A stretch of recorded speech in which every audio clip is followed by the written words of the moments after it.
नमस्कार दोस्तों, defence news Hindi में आपका स्वागत है। आज की मुख्य खबरें जो 22 तारीख और 23 तारीख की इकट्ठी हैं। वीडियो थोड़ा बड़ा होगा लेकिन आप अपने हिसाब से उसे आगे पीछे करके देख सकते हैं। तो शुरू करते हैं। पहला, भारत को F-35A की पेशकश। जयपुर में राजस्थान इंटरनेशनल सेंटर में बोलते हुए अमेरिकी राष्ट्रपति JD वेंस ने भारत के लिए अमेरिकी F-35A स्टेल्थ फाइटर जेट खरीदने का एक दमदार तर्क दिया। उन्होंने कहा कि अमेरिका F-35 भारतीय वायु सेना को हवाई क्षेत्र की रक्षा करने और अपने कामों की रक्षा करने की क्षमता प्रदान करेंगे।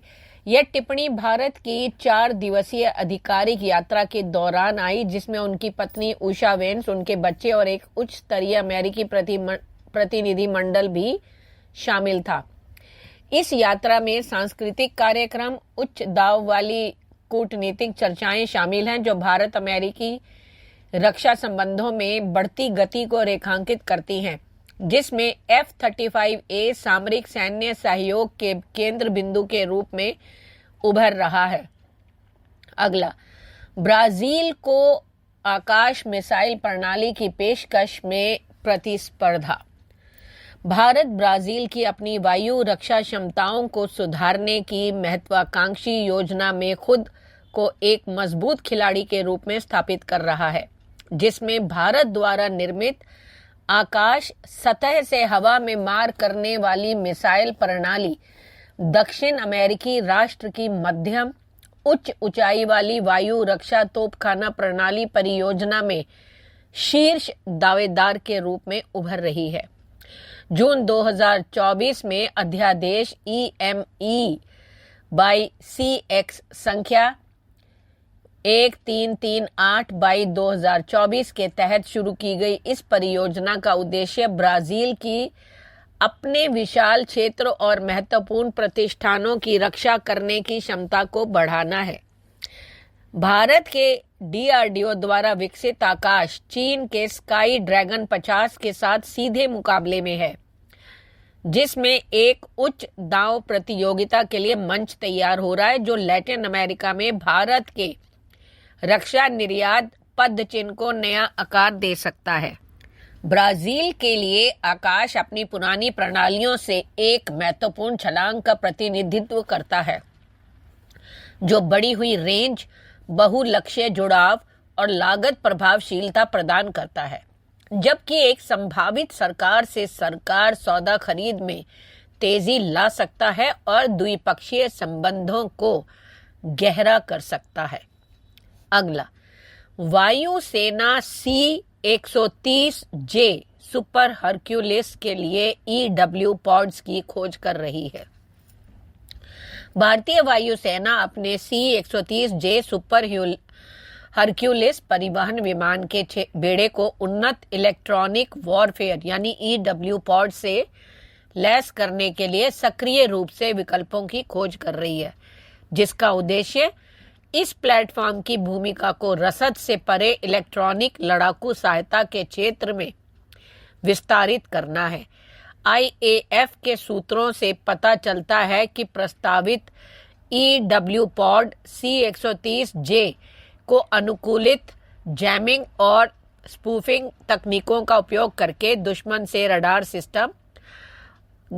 रडार सिस्टम और अन्य जो EW खतरों का पता लगाने, उनकी पहचान करने और उन्हें बेअसर करने में सक्षम बनाएगा।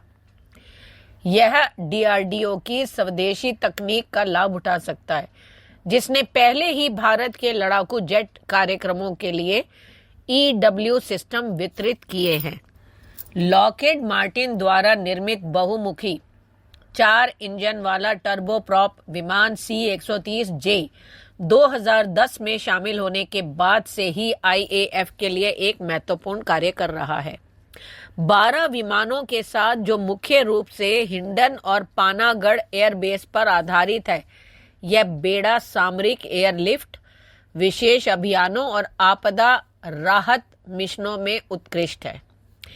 EW क्षमता को एकीकृत करने से चुनिंदा C-130J बहुभूमिका वाली संपत्तियों में बदल जाएंगे, जिससे IAF की प्रतिस्पर्धी वातावरण में संचालन करने और फ्रंट लाइन लड़ाकू विमानों का समर्थन करने की क्षमता बढ़ जाएगी।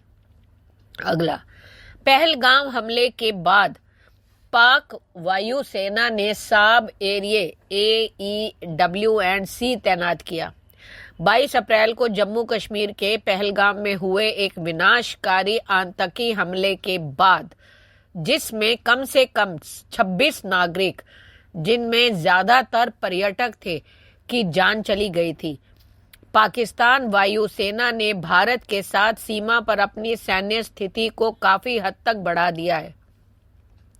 रिपोर्ट्स बताती हैं कि PAF ने क्षेत्र पर सतर्क निगरानी बनाए रखने के लिए अपने साब area airborne early warning and control विमान तैनात किए हैं, जो हाई अलर्ट की स्थिति और संभावित भारतीय प्रतिक्रिया की आशंका का संकेत है। यह वृद्धि X सहित सोशल मीडिया प्लेटफॉर्म पर असत्यापित दावों के बाद हुई है, जिसमें बड़े पैमाने पर PAF की गतिविधियों, वायुसेना के ठिकानों की सक्रियता और भारतीय संचार पर नजर रखने के लिए इलेक्ट्रॉनिक इंटेलिजेंस प्लेटफॉर्मों के उपयोग का सुझाव दिया गया।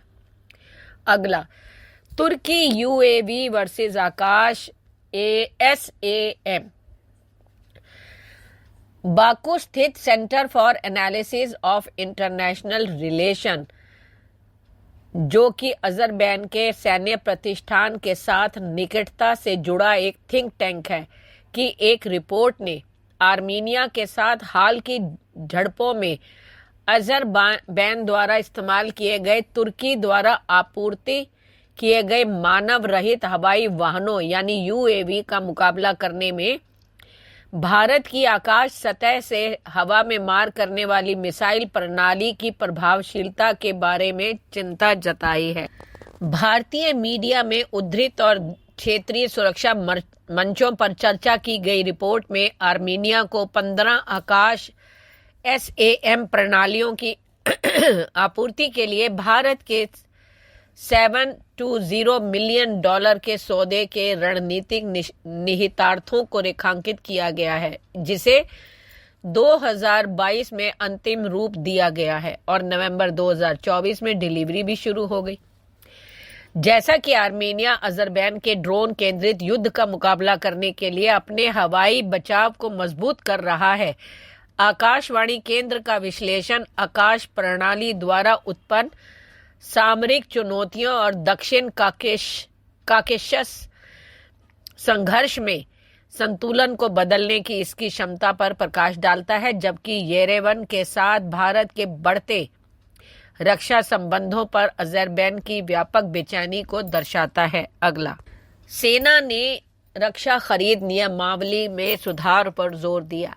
भारतीय सेना ने रक्षा खरीद नियमावली में महत्वपूर्ण संशोधनों की मांग की है, जिसमें रक्षा क्षेत्र के सार्वजनिक उपकरणों के पक्ष में प्रणालीगत पूर्वाग्रह को उजागर किया गया है, जो कि निजी उद्योग के साथ निष्पक्ष प्रतिस्पर्धा में बाधा डालता है।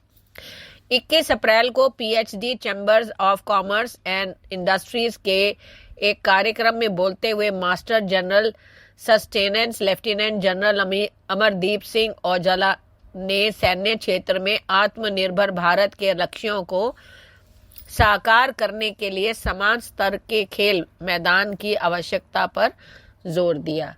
अगला, TAS ने पिलाटस विमान फ्यूजलेज वितरित किया।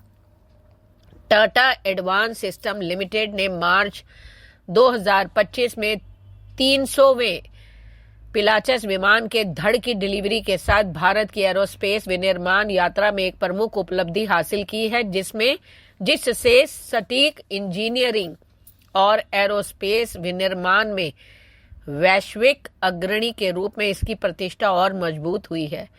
यह धड़, जो पिलाटस PC-12 और PC-21 विमान कार्यक्रमों का हिस्सा है, TSL की अत्याधुनिक सुविधा में निर्मित किया गया है और यह टाटा और Pilatus aircraft limited Swiss aerospace company है, जो अपने उपयोगिता विमानों के लिए प्रसिद्ध है। इनके बीच एक दशक से अधिक के सफल सहयोग का प्रतीक है। अगला, कश्मीर हमले के बाद ट्रंप ने भारत को पूर्ण समर्थन देने की बात कही। अमेरिकी राष्ट्रपति डोनाल्ड ट्रंप ने प्रधानमंत्री नरेंद्र मोदी के साथ फोन पर बातचीत में कश्मीर के पहलगाम में हुए आतंकवादी हमले की कड़ी निंदा की है और इस जघन्य हमले के दोषियों को न्याय के दायरे में लाने के लिए भारत को पूर्ण समर्थन व्यक्त किया।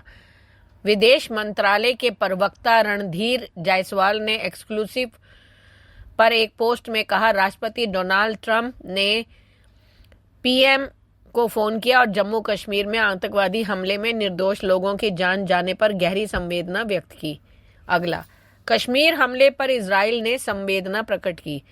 इजराइल ने मंगलवार को कहा कि जम्मू कश्मीर में पर्यटकों पर हुए आतंकवादी हमले से हम बहुत दुखी हैं और आतंकवाद के खिलाफ लड़ाई में वह भारत के साथ एकजुट है। इजराइल के विदेश मंत्री गिदोन सार ने भी एक्स पर एक पोस्ट में कहा कि उनकी संवेदनाएं पीड़ितों और उनके परिवारों के साथ है और कहा कि जम्मू और कश्मीर के पहलगांव में पर्यटकों पर हुए जघन्य आतंकी हमले से बहुत दुखी हूं। हमारी संवेदनाएं पीड़ितों और उनके परिवार के साथ है और आतंकवाद के खिलाफ लड़ाई में इजराइल भारत के साथ एकजुट है। अगला, पहले रक्षा ड्रोन एयर रिकॉन ARM का सफल परीक्षण। भारत द्वारा स्वदेशी रक्षा तकनीक को मजबूत करने के प्रयासों ने इस सप्ताह एक आशाजनक कदम आगे बढ़ाया क्योंकि मुंबई स्थित एयरस्पेस इंडस्ट्रीज लिमिटेड ने अपने नवीनतम निगरानी ड्रोन एयर रिकॉन ARM-5 का सफलतापूर्वक फील्ड परीक्षण पूरा कर लिया। यह परीक्षण कंपनी की बुद्धिमान मानव रहित प्रणाली विकसित करने की यात्रा में एक महत्वपूर्ण मील का पत्थर है जो भारत और UAE दोनों में ही रक्षा संचालन का समर्थन कर सकता है। इनके सहयोग से विकसित इस ड्रोन को कठिन और अक्सर पहुंच से बाहर के क्षेत्रों में काम करने के लिए बनाया गया है, जैसे कि उच्च ऊंचाई वाले इलाके, दूर दराज की सीमाएं और संवेदनशील क्षेत्र जहां मानव सैनिकों को भेजना जोखिम भरा या लगभग असंभव हो जाता है। इसे इन क्षेत्रों की चुपचाप निगरानी करने, खुफिया जानकारी इकट्ठी करने और वापस लौटने के लिए डिजाइन किया गया है, वो भी सब बिना किसी जोखिम में डाले। अगला, कश्मीर हमले के बाद मोदी ने सऊदी अरब का दौरा बीच में ही छोड़ दिया। प्रधानमंत्री नरेंद्र मोदी ने मंगलवार को सऊदी अरब की अपनी 2 दिवसीय यात्रा को बीच में ही समाप्त करने का फैसला किया। यह फैसला जम्मू कश्मीर में हुए आतंकी हमले के कुछ घंटे बाद लिया गया, जिसमें 26 लोग मारे गए, जिनमें से अधिकतर पर्यटक थे। सरकारी सूत्रों ने बताया कि प्रधानमंत्री मोदी सऊदी अरब द्वारा आयोजित आधिकारिक रात्रि भोज में शामिल नहीं हुए और उन्होंने अपनी यात्रा को बीच में ही समाप्त करने का फैसला किया और वो भारत के लिए रवाना होंगे, जैसे कि पहले योजना बनाई गई थी। धन्यवाद।